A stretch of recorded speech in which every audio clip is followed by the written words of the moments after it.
The 12th edition of the Defence Expo, held in Gujarat's Gandhinagar from October 18 to 22, is said to have heralded an era of empowerment for the Indian defence sector. It was the first such event where only made-in-India equipment was on display.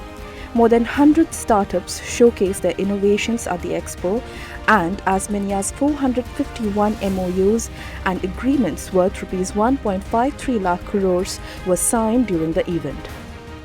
Some of the indigenous weapons and equipments that were on display at the Expo were advanced towed artillery gun system developed by the DRDO in partnership with Tata and Kalyani Group. 25-ton light tank developed by DRDO, which can handle chemical, biological, radiological and nuclear attacks, HTT-40, and indigenous trainer aircraft designed and developed by Hindustan Aeronautics Limited and DRDO developed wheeled armoured platform. Hailing the success of the event where 1,300 defence companies and representatives from over 50 countries took part, Defence Minister Rajnath Singh said that the government was making efforts to take domestic defence production from the current $12 billion to $22 billion by 2025.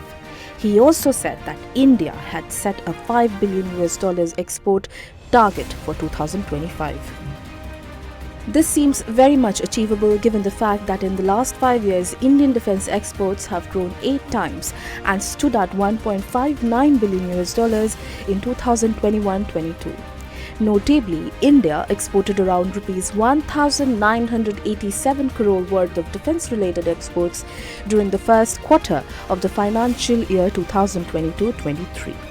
On the other hand, the Indian Armed Forces are regularly inducting high-tech made-in-India weapons and systems to increase their firepower.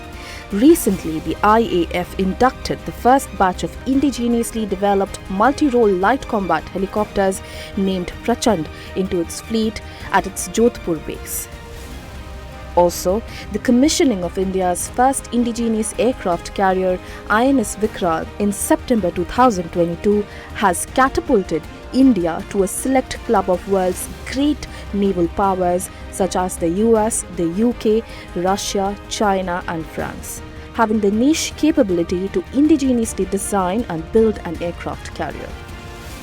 Thus, India has come a long way from being one of the biggest defence importers to now exporting defence equipment and products to more than 75 countries worldwide.